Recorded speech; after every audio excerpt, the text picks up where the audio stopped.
یاد رکھیں اللہ تین طریقوں سے دعا جو ہے اس کو آنسر کرتا ہے. یا اللہ اسی وقت دے دیتا ہے امیجیٹلی، یا اللہ جو ہے اس کو تھوڑا سا ڈیلے کرتا ہے، کیونکہ ظاہر ہے اللہ تعالیٰ اس بندے کو مزید نکھارنا چاہتا ہے. اللہ چاہتا ہے یہ میرے پاس آتا رہے، مجھ سے مانگتا رہے.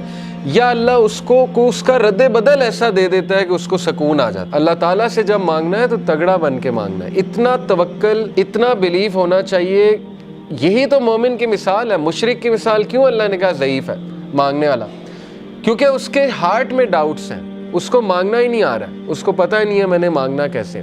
لیکن بلیور کے ہارٹ پہ اللہ تعالیٰ نے یقین طاری کیا ہوا ہے کہ وہ مانگنے والا بھی بہت اسٹرانگ ہے، اور جس سے مانگا جا رہا ہے وہ تو پھر اللہ ہے. اللہ سے جب مانگتے ہیں تو پھر 100% ہوپ کے ساتھ مانگتے ہیں. یہ دعا کے آداب میں شامل ہے.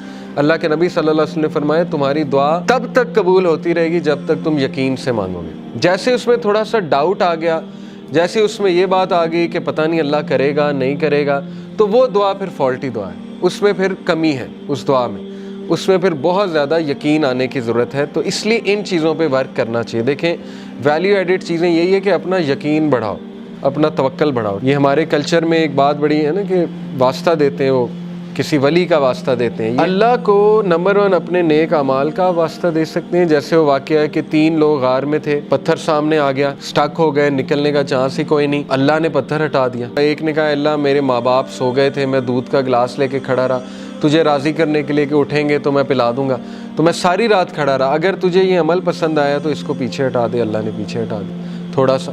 دوسرے نے کہا اللہ مجھے دعوت گناہ، میں گناہ کرنا چاہتا تھا، لیکن اس عورت نے جب میں انٹر ہونے لگا تو اس نے کہا اتق اللہ، اللہ سے ڈر جا، تو اس نے کہا میں ڈر گیا اللہ.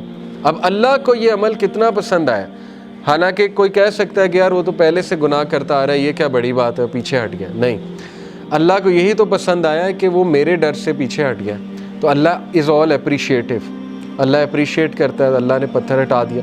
تیسرے نے کہا اللہ میں نے جو ہے وہ کسی نے میرے پاس بکریاں رکھوائی تھیں، بکریوں کے بچے ہو گئے تو اس سے میں نے کچھ پروفٹ کما لیا. جب وہ واپس آیا میں نے اسے بکریاں بھی دی اور وہ پروفٹ بھی دیا.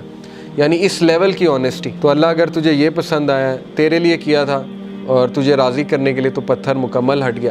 تو یہاں سے ثابت ہوتا ہے کہ اپنا وہ عمل آپ نوٹ کریں جو آپ نے خالص اللہ کے لیے کیا ہے. اچھا ہے کہ آپ نا ہر عمل پیور اللہ کی رضا کے لیے کیا کریں، کیونکہ مصیبتوں میں وہ چیز کام آئے گی. ٹھیک ہے نا، جب آپ پہ مشکل وقت آئیں گے تو آپ وہ کوٹ کر سکتے ہیں. اس میں کوئی پرائیڈ نہیں ہے کوٹ کرنے میں، بلکہ تو اچھی بات ہے کہ اب آپ اپنا ہر عمل میک شور کریں گے کہ وہ اللہ کی رضا کے لیے ہو، خالصتاً میں اللہ کو راضی کرنے کے لیے کروں. اور یہ کہ اللہ کے ایٹریبیوٹ سے اسے پکارا جا سکتا ہے، اللہ کو اس کے ناموں کا واسطہ دیا جا سکتا ہے. اے اللہ تو الجبار ہے، تو الفتاح ہے. الفتاح کون ہوتا ہے؟ راستے کھولنے والا. جب سارے راستے بند ہیں تو اللہ الفتاح ہے. تو یہ ہے اصل میں دعا کرنے کا طریقہ اور دعا کرنے کا ادب.